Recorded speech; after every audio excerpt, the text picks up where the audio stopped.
बात कर रहा हूं खेती की। खेती का क्या है, मैंने बोला कृषि। कृषि का संपूर्ण ज्ञान हमको प्राप्त हो जाए ताकि मेरी कृषि बिना किसी लागत के होने लगे। हमको 1 रुपया भी बाजार से निवेश न लाना पड़े और खेती की बदौलत पूरा संसार जिंदा है। जिसको गरज हो मेरे दरवाजे पर आए गेहूं मांगने, चना मांगने, मसूर मांगने, उर्द मांगने। अभी क्या है, खेती की नासमझी के कारण, खेती की जब समझ नहीं है तो किसान जाता है यूरिया लेने, डीएपी लेने, पीडीसाइड लेने, फंजीसाइड लेने, कृषि यंत्र लेने, बोरिंग कराने, समर लेने, पंखा टूट गया, बेल्ट टूट गई। आप अपने खेती करने के लिए निवेश बाजार में खरीदने के लिए जाते हो और जब खेती की उपज आती तो फिर उसको बेचने जाते हो। जिस चीज से दुनिया का कारोबार चल रहा है आपके दरवाजे कोई खरीदने नहीं आता। बस यही देखना है हमको कि जिस दिन लोग मेरे दरवाजे पर आएंगे, जैसे आप किसी कपड़े की दुकान पर, बर्तन की दुकान पर, मोबाइल की दुकान पर, किसी भी दुकान पर जाओगे तो कहोगे ये चीज कितने में है, तो कहेगा ये चीज 11,000 में है। तो फिर वो कहेगा इससे सस्ती नहीं है क्या, बोले ये 7,000 में है। यानी कि आपको वो अपना जो माल है वो आप अपनी कीमत पर बेचेगा। और आपके साथ क्या हुआ कि आप उससे यूरिया, डीएपी, पोटास, पेस्टिसाइड लेने गए तो तब भी उसने आपको अपना चीज अपनी कीमत पर बेचा। और जब आप उसके दरवाजे पर अपना चना, मटर, मसूर, टमाटर, भिंडी, बैंगन, शिमला मिर्च कुछ भी लेके पहुंचे तो भी आपका मूल्य नहीं है, तब वो अपना मूल्य फिर लगाएगा। तो तुम्हें खरीदने में भी तुम्हारे साथ चीटिंग हुई और बेचने में भी तुम्हारे साथ चीटिंग। इस बात को समझने के लिए मैं एक ही चीज कहता हूं कि जो बहुत बड़ा संसार है और मैं आपकी उपज का मूल्य नहीं दिला सकता, लेकिन हां, उपज का मूल्य आप पा सकते हो। आप किसान, देश का 14 करोड़ किसान चाहेगा तो उपज का मूल्य उसको उचित मिल जाएगा, जो मिलना चाहिए। उसके लिए मैं कहता हूं हमको ये विषय जानने हैं। सत्य,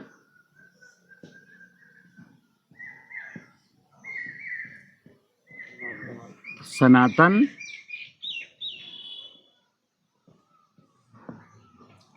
ये 3 विषय हैं दुनिया में। इंसान के लिए 3 विषय, अगर 3 विषय उसको पता चल गए, 3 शब्द पता चल गए ना, तो उसका कल्याण। अन्यथा ऐसा ही जीवन बीतेगा। आप जब कभी कहीं सुनते हो, जाते हो किसी भी धार्मिक अनुष्ठान में, तो धार्मिक अनुष्ठान किस लिए किया जा रहा है, सुनना। हर धार्मिक अनुष्ठान का प्रयोजन है कि सत्य की स्थापना हो, सनातन की जय हो, धर्म की विजय हो। तो हर धार्मिक अनुष्ठान के पहले जब व्यास गद्दी पर बैठे हुए पुरोहित जी कहते हैं बोलो सत्य नारायण, सत्य सनातन धर्म की जय, तो आप लोग भी कहते हो सत्य सनातन धर्म की जय। अब मित्र, केवल विचार यहां है कि सत्य क्या है, सनातन क्या है, धर्म क्या है। जे बिल्ले जानकार लोग जो हमारी पहुंच में नहीं हैं, होंगे कहीं, कुछ लोग तो जानते हैं, लेकिन इस बाजारी दुनिया में आप किसी से पूछ के दिखा देना, किसी भी विद्वान से चैलेंज के साथ कहता हूं कि गुरुजी हमको इस संसार का सत्य बता दो और संसार का सनातन बता दो और हमारा धर्म बता दो। किसी को नहीं पता, बस एक शब्द है, बोलो सत्य सनातन धर्म की। जैसे मैं कहूं बोलो भारत माता की जय। किसकी जय? भारत माता तो बिलक रही है, करा रही है, बंजर हो गई है। किसकी जय? होटलों की जय, रेल की पटरियों की जय, तुम्हारे पागलपन की जय, भारत माता की जय का मतलब है भारतवर्ष की संपूर्ण धरती, सस्य श्यामला धरती, सोना उगले, उसे किसी भी उर्वरक की, पेस्टिसाइड की जरूरत ना हो, हरी भरी वसुंधरा, तब जय। तो चलिए, इस संसार का सत्य क्या है? सत्य के बारे में कहा कि सच घटे या बढ़े, सच ना रहे। सच ना घटता है और ना बढ़ता है। तो आप देखो संसार में कौन सी चीज ना घटती है और ना बढ़ती है। तो देखना आप, सूर्य घटता बढ़ता है, आकाश घटता बढ़ता है, हवा, पानी, धरती, ये पंच महाभूत हैं। ये ना घटते हैं और ना बढ़ते हैं। तो मतलब ये हुआ कि संसार का ये 5 सत्य हैं, पंच महाभूत, जिनको हम भगवान कहते हैं। धरती का मतलब है भूमि, भा, आकाश का मतलब गा, भग, हवा का मतलब वा, आ का मतलब अग्नि और नीर। भगवान ही सत्य है इस संसार का, और कोई सत्य नहीं है। और एक सत्य और है जो परम सत्य है, वो परमात्मा है, जो हमको दिखता नहीं है। लेकिन आंखों से जो सत्य देख सकते हो, ये पंच महाभूत है। अब सत्य में कोई संदेह रहा क्या? बोलो। अब सनातन क्या है? देखना, धरती, पानी, हवा, आकाश, अग्नि ने मिल करके 84 लाख योनियों के जीव जंतुओं की रचना की। जब बात आती सनातन क्या है, तो सनातन ये है कि मनुष्य की उत्पत्ति के पहले, जब मैं धरती पर नहीं था, मुझसे पहले यहां क्या क्या था? एक तो सत्य था ही था, और हम जब नहीं थे और सत्य था, तो सत्य और हमारे बीच में क्या था? तो वो आएगा 84 लाख योनियां। तो सनातन क्या है? इस भूमंडल पर 84 लाख योनियों की माया, यही सनातन है, और कुछ सनातन नहीं। अब धर्म क्या है? अब ये मनुष्य है, ये धर्म कौन पूछ रहा है? धर्म के बारे में कौन चर्चा कर रहा है? इंसान। गाय कह रही क्या कि मेरा कौन सा धर्म है? कि कुत्ता को धर्म की जरूरत है? धर्म की जरूरत आपको है, इंसान को। तो इंसान जानना चाहता कि मेरा धर्म क्या है, और इंसान है क्या? इंसान क्यों जानना चाहता? क्योंकि सबसे सुंदर रचना है। ये धरती का माली है,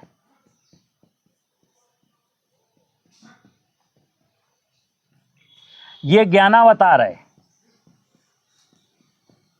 यानी ज्ञान का अवतार है। तो इसी को धर्म जानना है। तो सुनना, धर्म क्या है? ये मनुष्य को ये देखना है, क्यों बेटा, क्या सूरज की रोशनी के बिना तेरा जीवन संभव है? बोले ना। क्या आकाश के बिना तेरा जीवन संभव है? क्या हवा के बिना तू जी सकता है? क्या पानी के बिना तू रह सकता है? धरती के बिना तू खड़ा कहाँ हो सकता है? अब अगला, वनस्पतियों के बिना तेरा क्या काम है? क्या वनस्पतियां नहीं होंगी तो खाएगा क्या? अगर पर परागित फसल है और तितली मधुमक्खी नहीं होगी तो परागण की क्रिया कौन करेगा? अगर मेंढक नहीं होगा तो क्या होगा? केंचुआ नहीं होगा तो क्या होगा? गाय नहीं होगी तो क्या होगा? बकरी नहीं होगी तो क्या होगा? तो मतलब हुआ कि आपका संपूर्ण जीवन इस सत्य और सनातन की व्यवस्था पर टिका है। अगर सूरज 4 दिन ना निकले तो तुम्हारे बाजे बच जाएंगे। अगर बारिश 1 साल ना हो तो प्यासों मर जाओगे। अगर तितली और मधुमक्खी परागण की क्रिया न करे तो भुट्टा मक्के का नहीं खा पाओगे। तो मनुष्य को ये समझना है कि देखो, सूरज हमको दे रहा है रोशनी, सूरज हमको दे रहा है, आकाश की बदौलत मैं घूम फिर रहा हूँ, हवा में 21,000 बार सांस ले रहा हूँ, पानी में 10 बार पी रहा हूँ, धरती की बदौलत मैं 2 बार खाना खा रहा हूँ, और इस सब चीज़ों में 84 लाख योनियों के जीव जंतु भी सहभागी हैं। तो मित्र, जब सब लोग आपके लिए लगे हैं, एक केंचुआ भी यार आपके लिए मेहनत कर रहा है, तितली आपके लिए मेहनत कर रही है, तो तुम्हारा धर्म क्या हुआ? तुम खुद खोजो। तुम्हारा धर्म ये हुआ कि सत्य और सनातन के साथ चलना, इनकी व्यवस्था में, परस्परता में कदम ताल मिला करके जीना, हमको सत्य की और सनातन की किसी भी व्यवस्था को क्षति ना पहुंचाना। और तुम माली हो, क्षति तो पहुंचानी ही नहीं है, और कुछ और अच्छा कर सकते हो तो और अच्छा करो। यही मनुष्य का धर्म है।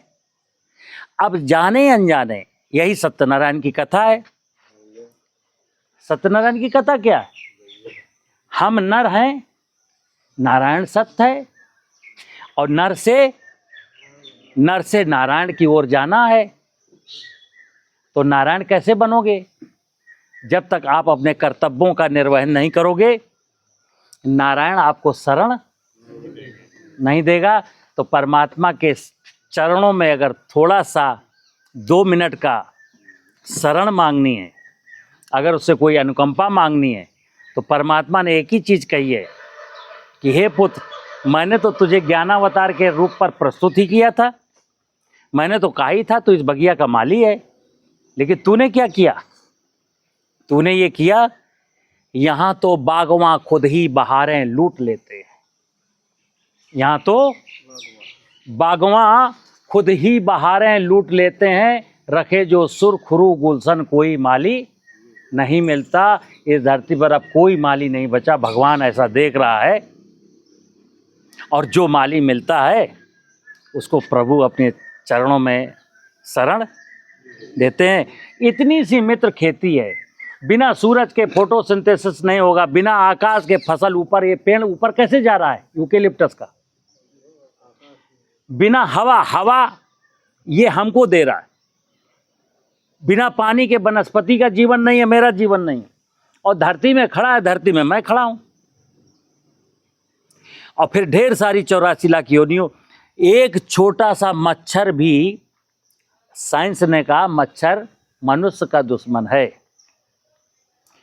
अमुक कीट मनुष्य का दुश्मन है, लेकिन मैं आपको बता दूं, इस संसार में परमात्मा ने मनुष्य का कोई दुश्मन नहीं बनाया, सब आपके मित्र। गड़बड़ यहां से हुई कि हमने इनको दुश्मन और मित्र के रूप में बाइफरकेट कर दिया। किसने किया? पढ़े लिखे लोगों ने। दीमक दुश्मन, केंचुआ मित्र, मच्छर दुश्मन, मेंढक मित्र, सांप दुश्मन, नेवला मित्र, ऐसा बना के। तो बोले सांप दुश्मन मारो, मच्छर दुश्मन मारो, दीमक दुश्मन मारो। फिर क्या हुआ? फिर पूरी चैन टूट गई। साइकिल देखिए ना, साइकिल में सबसे इंपॉर्टेंट आइटम क्या बताओ, जिसके बिना साइकिल नहीं चल सकती? चैन। सुनना, कुछ लोग कहेंगे हैंडल, कुछ लोग कहेंगे पैडल, कुछ लोग कहेंगे पहिया, कुछ लोग कहेंगे फ्रेम, कुछ लोग कहेंगे फ्लाई व्हील। साइकिल में एक सबसे छोटा यंत्र है जिसके बिना साइकिल नहीं चल सकती, और उसकी कीमत सिर्फ ₹1 बाल। निकाल लो बाल, है पैडल भाई साहब, है चैन, चलाओ साइकिल। तो केवल बाल निकल जाने से साइकिल नहीं चलती। इसी प्रकार आप समझ लेना, यहाँ केंचुआ बहुत छोटी चीज थी। केंचुआ के मर जाने के बाद जो दिक्कतें हैं आपके जीवन में, आप खुद देख रहे हो। केंचुआ प्राकृतिक हलवा था, लेकिन केंचुआ को मैंने कुछ समझा ही नहीं। अरे केंचुआ क्या होता है जी, मर जाने दो साले को। अब क्या हुआ? वर्मी कंपोस्ट बनाओ। तो पहले लोगों ने केंचुआ मरवाया, फिर वर्मी कंपोस्ट का ड्रामा शुरू। चोर से कहो चोरी कर, साहूकार से कहो जागते रहना। तो क्लोरोपाइरीफास डाल के, दीमक दुश्मन है, क्लोरोपाइरीफास डालो। और उन्हें पता है दीमक शत्रु नहीं है। उन्होंने कहा कि जब दीमक को मारने के लिए क्लोरोपाइरीफास डालेगा सारा केंचुआ मरेगा। केंचुआ ही तो है मेरी जड़ जो मेरे बिजनेस को प्रभावित कर रहा है। जब तक किसान के खेत में केंचुआ जिंदा है, किसान समृद्धशाली रहेगा। और एक बार इनका केंचुआ मारे पा गए ना हम, बस ये हमारे झंडे के नीचे आ जाएंगे। वो आ ही गया किसान झंडे के नीचे।